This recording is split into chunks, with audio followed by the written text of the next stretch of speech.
This is Eyewitness News with live breaking news. Breaking now at 11. Major progress in the fight against the Palisades fire tonight after crews spent the last 24 hours fighting flames from reaching San Fernando Valley communities. All day, firefighters working to keep the fire away from homes. This is an active firefight, so our resources have been deployed up here. At one point, flames reaching Mandeville Canyon. At least one home completely burned. Meantime, Air 7 giving us a closer look at the extensive damage from the Eaton fire.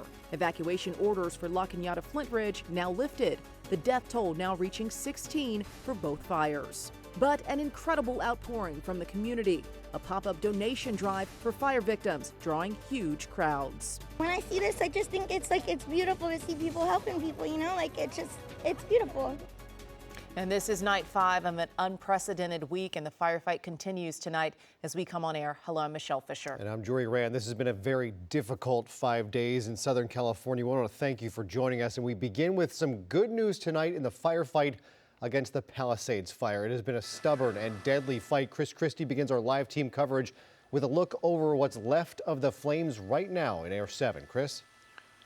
Jory, after 5 days of one of the most intense firefights in LA history, this is what is left of the Palisades fire. You're looking live at some hot spots that are glowing in the hillside just above Mandeville Canyon. Lots of fire apparatus down there engaged in structure protection, making sure this fire does not creep any closer to those houses after one of them did catch fire this morning. You can see those trees kindling down there, again, just above the hills of Mandeville Canyon, just to the east, or just to the west, rather, of the 405 freeway. But when the sun comes up tomorrow, guys, we're going to get our first glimpse of the 23,000 acre footprint of this fire, because now that there is almost no fire to speak of, there is also no smoke. The smoke is gone, and you can now see very clearly across the San Fernando Valley into the LA basin for the first time since this fire started, and you can see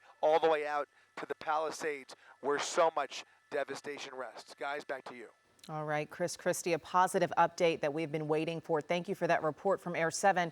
Firefighters in the Palisades fire are dealing with difficult terrain and conditions that are making the battle that much more difficult. Boy, they have done some great work, though. Eyewitness News reporter Tim Caputo is live in the hills above Tarzana. Last night, he was in that general area and could see the fire crest the hilltop and make its way towards the valley. Tim, how's it looking tonight?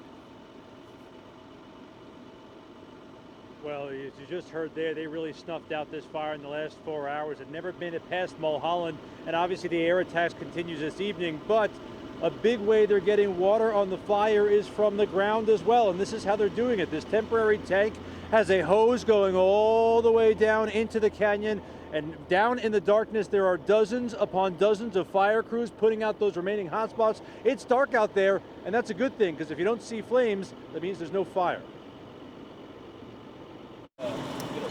All night, crews are navigating the treacherous terrain deep in the canyon to get a handle on the western edges of the Palisades fire. They're driving in thousands of gallons of water and filling up these portable water tanks, then pulling hundreds of feet worth of hose to douse the flames. That's a lot of the work you've been seeing here today is just they're kind of creating that infrastructure temporarily, right? So that's why you see them setting out, like laying down that line. And that's why they have to go hike into those really hard to access areas, and they're temporarily setting this line.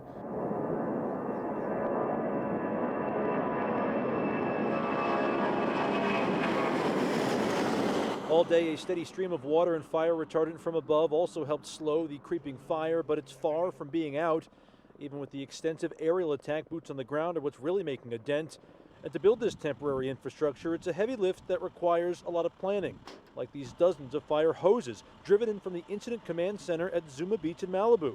The two men in charge of this precious cargo are both retired and couldn't think of a better way to help out. To see what they go through, it's amazing. I was on another side of the spur over here, and it was blowing pretty good. A lot of people out there, a lot of crews running all over the place, getting stuff done, a lot of prisoners out there. Everybody's doing their part. Bulldozers have cleared brush, and those trekking through the terrain are constantly putting out hot spots. Friday night into Saturday, the Palisades fire was headed towards Encino and then Tarzana in the San Fernando Valley, but never made it past Mulholland. And now the wind is pushing it in the opposite direction. When we have a wind event coming, which can pick up embers and anything can change, but for the time being, yeah, I feel pretty confident that, they've turned the page. Certainly some hot spots out here. We only see one open flame off in the distance there. Doesn't seem that big of a deal. Even with that confidence, though, there are a handful of evacuation orders in effect on the uppermost parts of Encino, closest to Mulholland. Those areas don't seem like there's an immediate threat there, but obviously, as you heard there, better safe than sorry as those winds change. But clearly, a lot of progress made this afternoon and a whole lot of progress made this evening. We're live tonight in Topanga State Park. Tim Caputo, ABC 7 Eyewitness News. What a difference 24 hours makes. Tim, thank you. And from the north and western portions of the Palisades fire, we now head to the eastern flank, where today there was a desperate firefight to protect homes in Mandeville Canyon on the edge of Brentwood. Crews hitting this area for the last 24 hours, working to make sure no more structures were lost. ABC's Christian Cordero is live in Brentwood Village, where it looks like the ghost town there with evacuations going on. Hi, Christian. Hey there, guys. Yeah, you almost have to remind yourself it's a Saturday night in Brentwood, right? This is usually around the time you would see people out walking, driving. Instead, the quiet is very telling. And just up the road from where we are now, that's where a lot of the folks who usually would be out here, it's where they live and where they had to evacuate from. Tonight, water drops from helicopters into the orange glow of Brentwood's Mandeville Canyon. Its spotlight leads the way into another long night. On the ground, hotspots stand out like stars on the hillside. Flame retardant covers the road and anything on top of it. Crews have been battling this flare-up all day. The bad news is pretty obvious. Smoke's rising just a few hundred yards maybe from these houses here on Mandeville Canyon. But the good news is you can see right in front of me a whole lot of fire crews from all over California. This one is from Marin County. We've seen different engines dotting Mandeville Canyon. They're each focused on holding the fire line in the backyards. And right behind where our photographer Tommy is standing right now are those flames in the Palisades fire. And you can see that they're moving at a pretty slow pace down the hill. There's obviously not a whole lot of wind conditions that they're working with. It seems pretty controlled. And that is by and large because of the work that the firefighters have been doing to clear the brush in this area, to drop the retardant down. You can see them in the neighbor's yard right now. The Mandeville Canyon flare-up triggered new evacuations as the Palisades fire made its dramatic shift overnight. Right on the edge of the evacuation warning zone, Dan Shadian. It's like, oh yeah, we're okay, yeah, it's far away, and then suddenly it's like, oh, it's getting closer. He's prepared to go. On Brentwood's main thoroughfare, it seems most already have. Surreal and eerie, and I actually came here to pick up a few supplies thinking like, oh, maybe they'll be open, but I'm like, oh, okay, maybe this is like just into the red zone, so maybe they have closed up. You know, we've heard the quiet here, the impact on businesses is kind of reminiscent of COVID. It's just another reminder of the toll that this tragedy is taking on each of the communities impacted. We're live in Brentwood. I'm Christian Cordero, ABC 7 Eyewitness News. Christian, thank you. It's great to have you back working with us. Just wish it was under better circumstances. Let's go now to an overview of where things stand. The Palisades fire growing to more than 23,000 acres today, but that number is still expected to grow. To the east, the Eaton fire in Altadena, now more than 14,000 acres. To give you an idea of the massive size of these burn areas, take a look at how they compare to downtown Los Angeles. The burn scar of the Palisades fire nearly 3 times the size. It's the 4th most destructive fire in state history. The Eaton fire, the 2nd most destructive in state history. And tonight, the LA County coroner revealing the death count is up to 16. 11 people lost their lives in the Eaton fire, 5 in the Palisades fire, and that number could still grow as more homes are searched. Take a closer look at the Eaton fire. Firefighters say they saw minimal growth today. As of tonight, it's 15% contained. 11 deaths are attributed to this fire. Unfortunately, that number could continue to grow. Firefighters say more than 7,000 homes and structures have been damaged or destroyed. Most of the remaining evacuation orders were lifted today in surrounding communities. And after every natural disaster, we see a response from the community. It has been incredible here in Southern California. And what began as a spontaneous grassroots effort to feed fire victims has erupted into a massive show of community strength and resilience. The relief effort grew so quickly it had to be moved from the Rose Bowl to Santa Anita Park, where it's been a welcomed blessing for so many who need assistance. It's been incredible to see. Eyewitness News reporter Leanne Suter was able to track down the group that started it all. She joins us now live from Arcadia tonight. Leanne? Jory and Michelle, the goal was simply to help the fire victims. The response has been more than the organizers could have ever imagined. See, live behind me here, it is a sea of donations as they try to help those in need. Sippy cups, baby food, wipes, hand sanitizer, bath products. A donation drive on overdrive.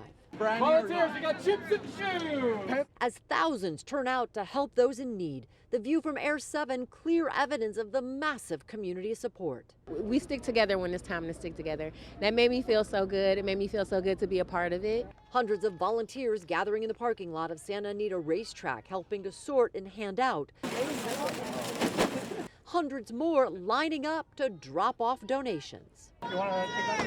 We're just trying to help out with what we can, so we brought some pallets of water, pallets of toilet paper. A team of Good Samaritans joining forces for a grassroots effort to help the victims of the devastating and deadly wildfires. This is for the community, by the community of people. These street vendors went on TikTok Live and truly changed everything.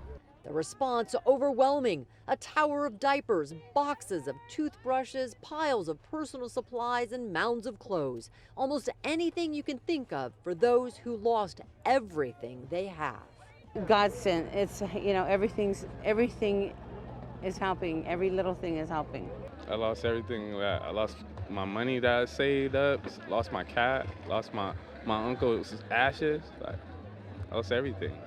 It's very heartwarming, the kind of support that I see. I didn't expect to see so much. Yes, so much indeed. Now, the relief effort will continue through Wednesday here at the Santa Anita Racetrack. Now, donation collection, though, will only continue through tomorrow night, 8 o'clock Sunday. After that, Monday, Tuesday, Wednesday, it will strictly be for pickup, meaning anyone who needs anything can come here and find the help they need. Hours will be 7 to 8 p.m. Live in Arcadia, Leon Suter, ABC 7 Eyewitness News. And I want to stress real quickly, it's 7 a.m. to 8 p.m. Back to you guys. Okay, Leanne, just so nice to see the response that Southern California has made after this awful disaster. Still ahead, our coverage of the fires continues. Still ahead, a closer look at the sky map aerials of the flames. And some of your incredible images you've been sending in of this terrible week. Plus, Santa Ana winds making a return for us this evening. We'll take a look at those wind speeds and how long they're sticking around for. What a difference a day makes. On your right, you are looking at video of the intense firefight in Mandeville Canyon last night at 11 p.m. And on your left, this is a live aerial picture of what the area looks like right now. Incredible the work those firefighters did on the ground and in the air today. Chris Christie back live in Air 7 with the situation right now. Things looking so much better tonight, Chris. Jory, what a difference. Those flare-ups last night really scared a lot of people and even prompted more evacuation orders. Those evacuation orders have been lifted on the Encino side, but you can see still some hot spots burning just right above Mandeville Canyon Road, where still hand crews and fire trucks line that street, engaging in structure protection, trying to put out all of those hot spots, making sure they don't creep any closer to Mandeville Canyon. We did lose one more home this morning, and then the fire made one more run down towards Brentwood. That was averted, and now you can see very little flame to speak of 24 hours after those scary, scary moments. This is all that's left of the Palisades fire. Reporting live from Air 7, I'm Chris Christie, ABC 7 Eyewitness News. Some wonderful news tonight. Chris, thank you. A community meeting was held tonight in Westlake Village to address the Palisades fire. People there able to attend in person or virtually as first responders updated residents on the progress of their ongoing efforts. They also addressed challenges that have made containing the fire so difficult while making plans clear on what will be done. I'm here to tell you that myself, along with my partners from the Los Angeles County Fire Department and our full force multiplier from the CAL FIRE team that's come in to assist us, I'll be there for you till the end. And I ask you to please, I know it's frustrating, but please be patient as we are up there. We're still working, and as you heard from our operations chief, we're working extremely hard. The Palisades fire has burned more than 23,000 acres and is 11% contained. Well, this is the 5th day of these fires burning, and thousands of people who packed up their lives and fled. Many still don't know if their homes, condos, apartments, or businesses survived. There have been long lines of cars trying to get back to the burn zones. There are checkpoints and people are being stopped and turned around. So earlier today, in an effort to bring some clarity to those still hoping for a miracle, we flew Air 7 over both the Palisades fire and the Eaton fire burn areas, using our exclusive SkyMap technology so that evacuated residents can see what was lost and what was saved. Take a look. Air 7 equipped with SkyMap, a high-tech system that can take you into neighborhoods affected by the fire, right down to the individual home numbers in real time as our chopper flies over those neighborhoods.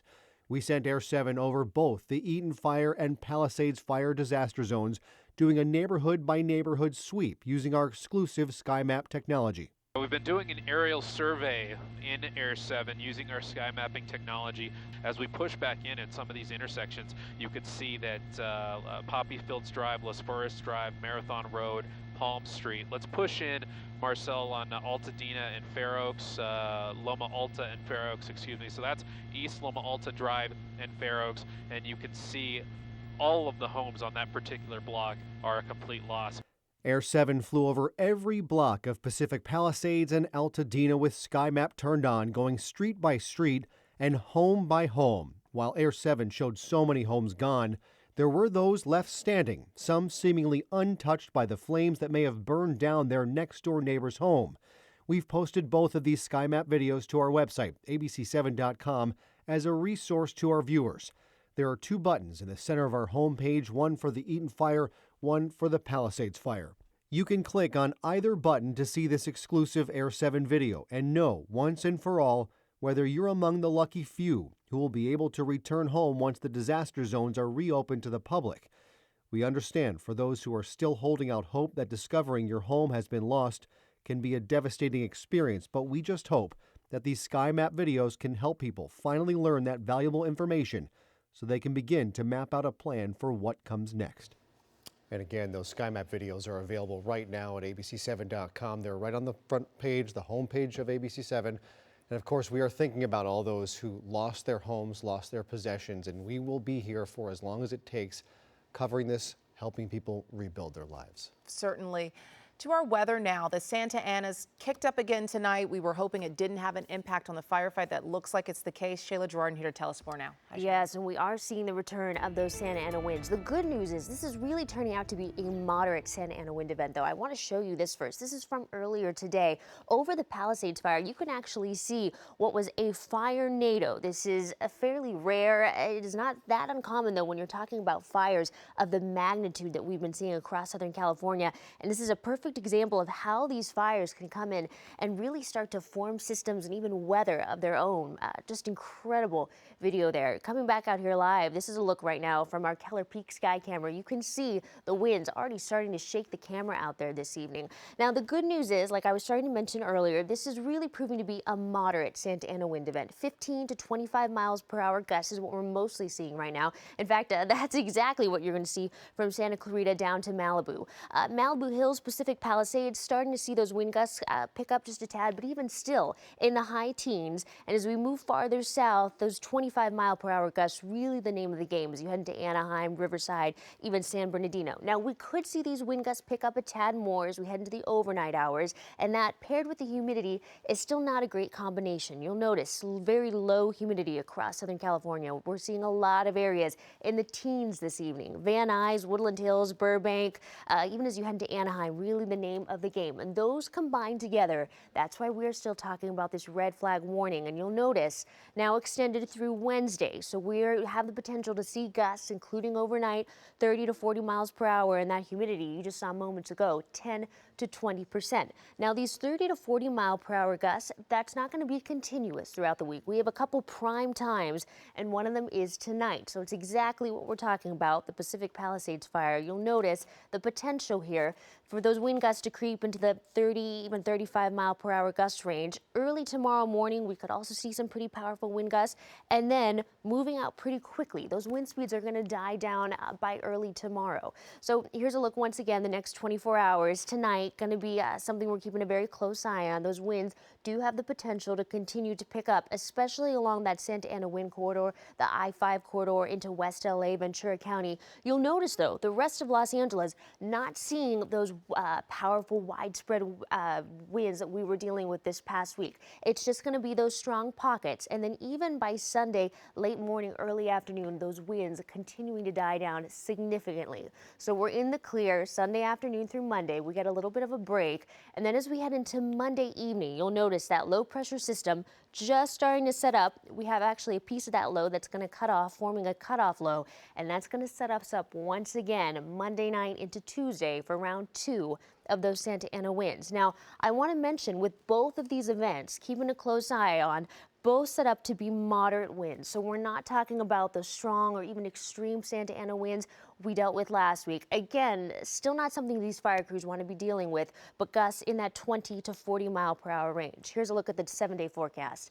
LA, Orange County, mid 60s for you tomorrow. You'll see those morning winds in the mix. Keep in mind, air quality, smoky skies, that's also going to be a concern as we head into the next couple days.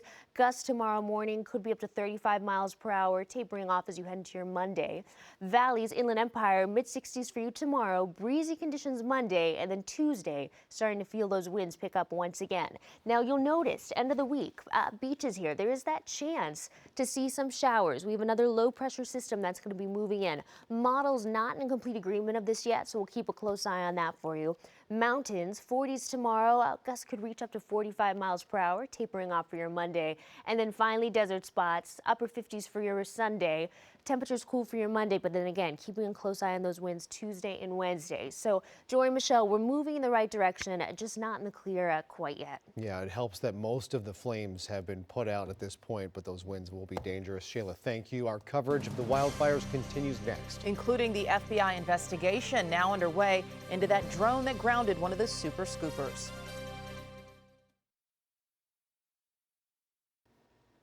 We're getting a look at pieces of the drone that struck one of 2 super scoopers dropping water on the Palisades fire this week. It damaged one of the wings of the firefighting aircraft. That plane, a crucial piece of firefighting equipment, now out of service until Monday at the earliest. As reporter Liz Nagy from our Chicago sister station explains, the FBI is now working to track down the drone's owner, who is facing some serious charges. One of the highest-ranking officials here at the FBI office in Los Angeles put it this way: flying unauthorized drones over wildfires is extremely illegal and extremely dangerous. Now the investigators at this agency are trying to find the persons responsible for grounding a critical firefighting tool. A gaping hole in the wing has grounded one of Southern California's least twin super scoopers when firefighters need it most. Investigators say this is the work of an unmanned, unauthorized drone that's now in pieces and part of a federal investigation. The low-flying, surface-skimming planes dip into the water before dumping its contents over blazing wildfires. I'd just like to stress that technique, using those super scooper aircrafts, are our most effective technique to fight fires like this. And when this happens, it puts everybody's lives in risk. The football-sized gouge in the plane's wing happened Thursday night as the plane worked to douse the Palisades fire. It caused a 3 by 6 inch hole in the aircraft. Luckily, the aircraft was able to land safely. But there, its work stopped instantly as the Palisades fire raged into its 3rd straight night, threatening even more Los Angeles homes and families. Our biggest concern is that there's so many unauthorized drones in the area that they are impacting law enforcement and firefighters' efforts to suppress this fire and actually get it contained. The smoke-filled air over the Palisades fire was under a temporary flight restriction mandated by the Federal Aviation Administration and enforced by the FBI. That means the drone never should have been there, and investigators are now physically putting together pieces. We'll work backwards through our investigative means to try to recreate that drone and figure out what company owns that drone and who it was assigned to. But as that happens, the plane sits in the hangar, temporarily rendered useless, only adding to the burden of overtaxed firefighters. That super scooper should be repaired and back in the air this week, but firefighters have lost critical time. The FBI says the people operating that drone could face the possibility of prison time, and they are warning people, keep your drones out of the air over fires. Reporting in Westwood, Liz Nagy, ABC 7 Eyewitness News. Liz, thank you. We could have had another disaster on top of what we have seen just by inches there this week. More fire coverage straight ahead, including some of the dramatic images of flames that viewers have sent in.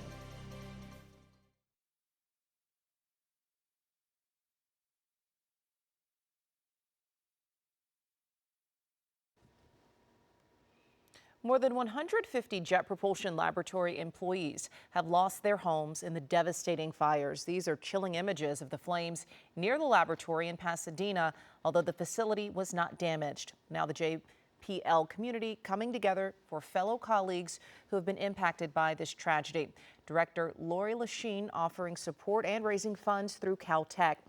JPL says, quote, while the magnitude of destruction from this firestorm is widespread, we can unite and lift our Caltech and JPL community together. we have more news straight ahead. Including an update from Air 7 on the fast-moving Palisades fire.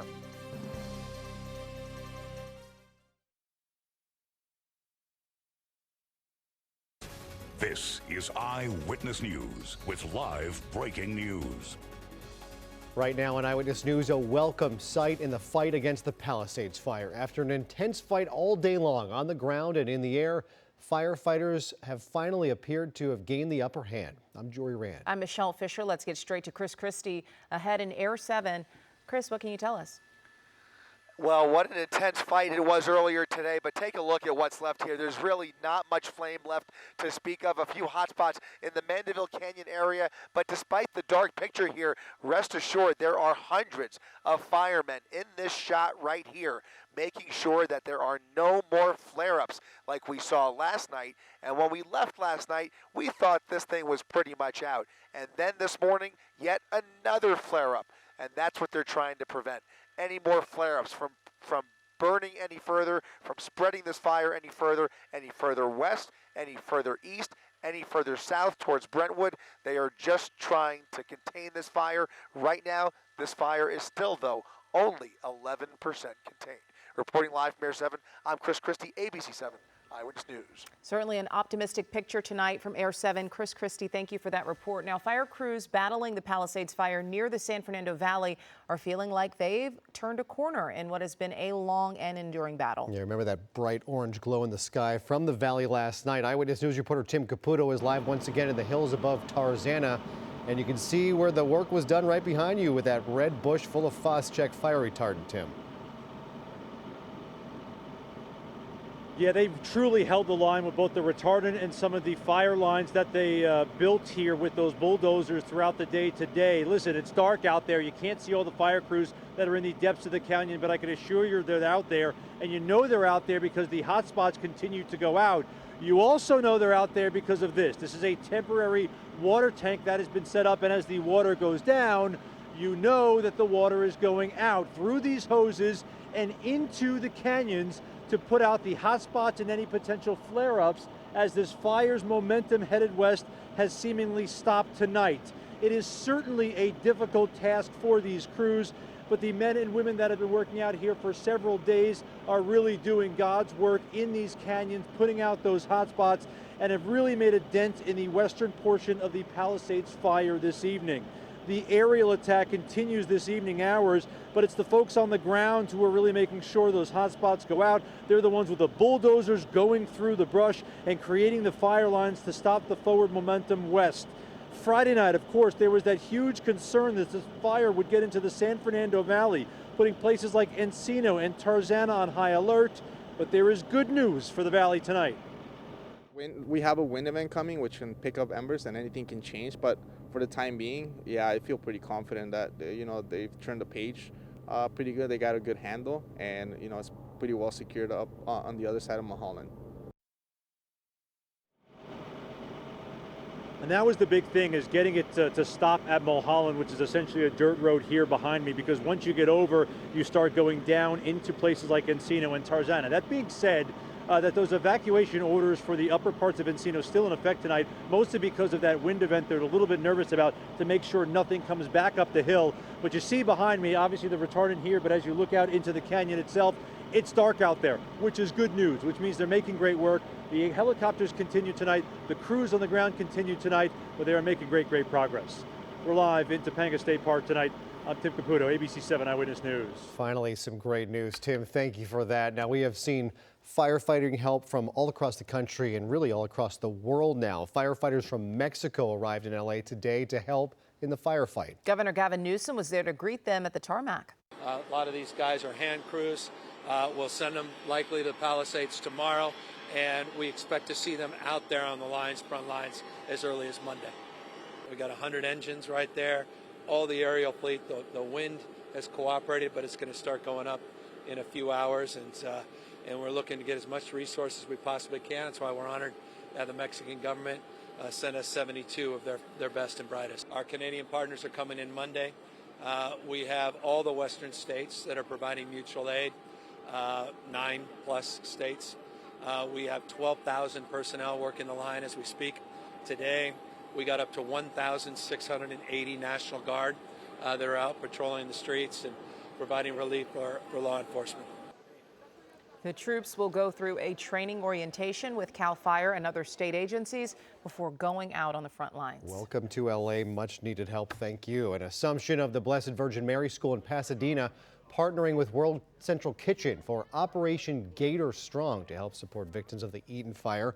The nonprofit founded by providing free home-cooked meals at the school's donation drive today. Victims also able to pick up basic necessities like clothes and toiletries. Those in the community say the school may be small, but their hearts are big. The school now encouraging all fire victims in the area to pick up those items as they need in their recovery efforts. Coming up next, the fires affecting many things in LA, including in the sports world. A home playoff game for the Rams have forced them to train here at Arizona. We'll hear from Sean McVay and his team about playing the Vikings Monday night in the desert. Plus, we are in the midst of another Santa Ana wind event, but just how long will this one last for? I'll break down that full forecast coming up next.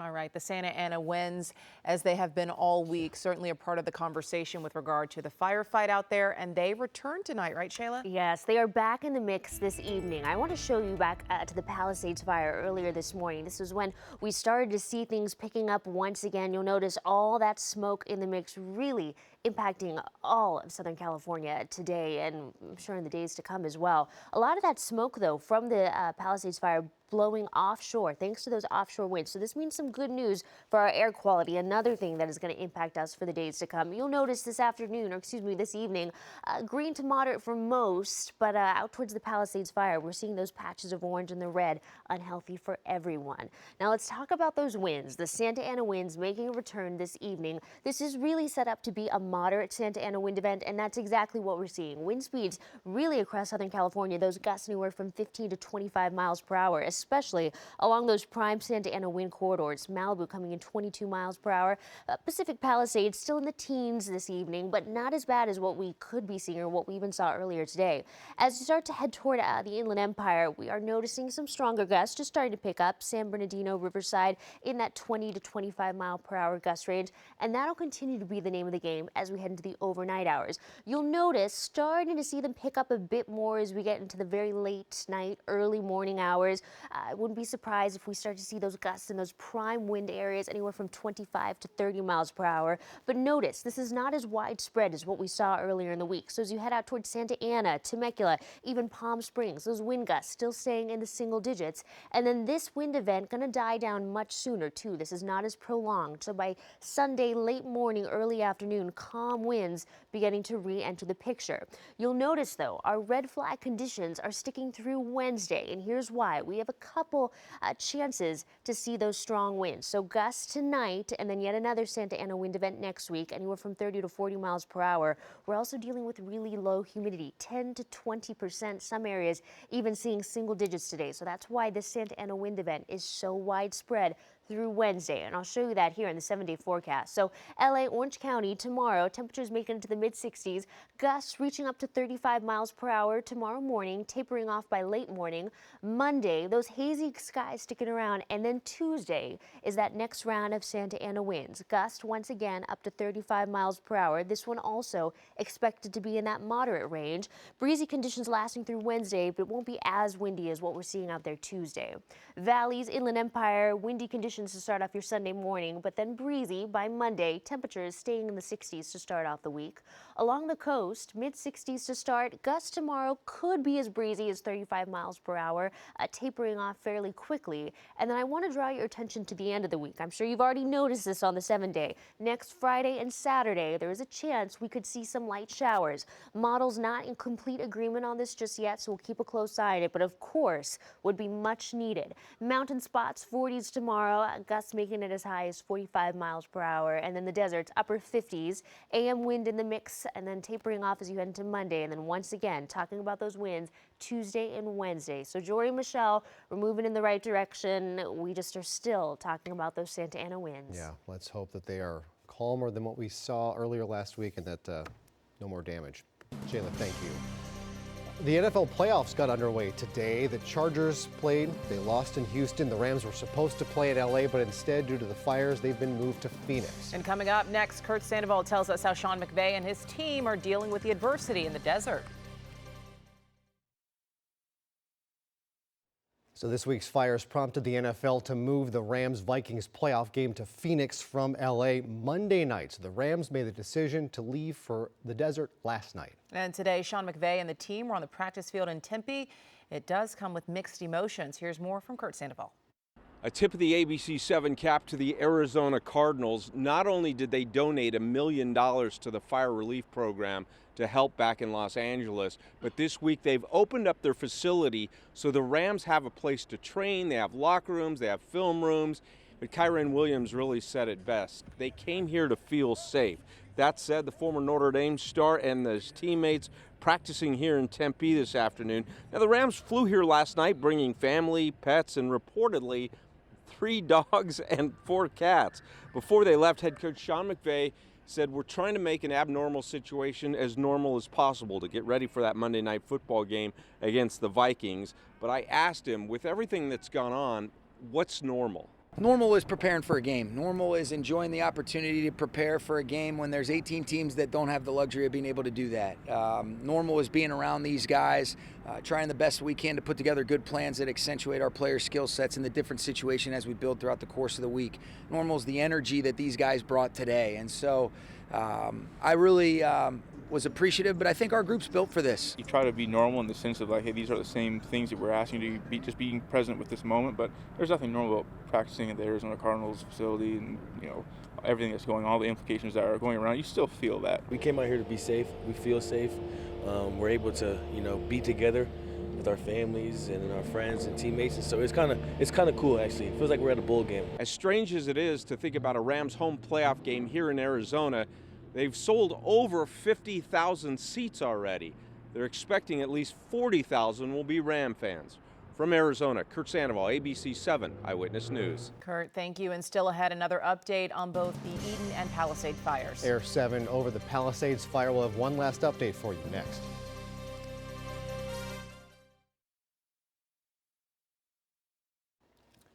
We continue to follow breaking news tonight. One last check on both of the big fires. Let's go ahead and check in with Chris Christie in Air 7 over the Palisades fire right now. Hi, Chris.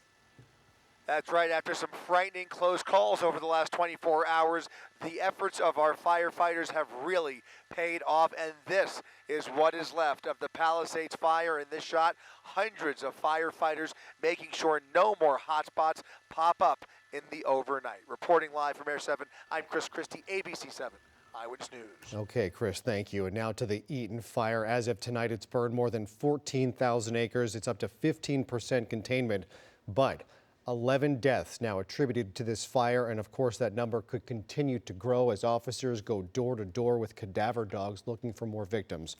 More than 7,000 structures, many of them homes, have been damaged or destroyed. And we know it's been a difficult week, but conditions appear to be improving right now. And so we're going to go back to our regularly scheduled programming, but we won't be hesitating to come back on air should anything change tonight. Eyewitness News returns tomorrow at 5 a.m. For now, we will leave you with more incredible images and heartwarming moments from today. Those large flames, so a lot of concern as those winds going to be whipping up again. Look at how close these flames are getting to these homes. For all Angelinos, we are hurting, still in shock. There are currently 13 missing people. We are seeing water drops now. There you go. Boom. 3,000 gallons dropped at the head of the fire. What another great water drop right there. Wow. What a thing to witness. That appears to be a structure. Multiple helicopters working on the area. You can see there a water drop on this particular home. 5 engine companies each in this Westgate community that are poised and ready to go to battle. We're watching these firefighters save these homes. Hearing the sound of the helicopters now is like the sound of music to me. I'm so grateful for all of their efforts. They're going to try and move that little guy to safety there. The fire chief and I are focused on fighting these fires and saving lives. It's honestly pretty scary, and we're just trying to help people. Our community's resilience has always been inspirational and will be our guiding light as we move forward together. It is also amazing to see the response from the community to help all of those in need. And I have to say, this hits me hard too, just because Altadena is so close to my home, and to know that virtually 90% of that town is gone. There are no words.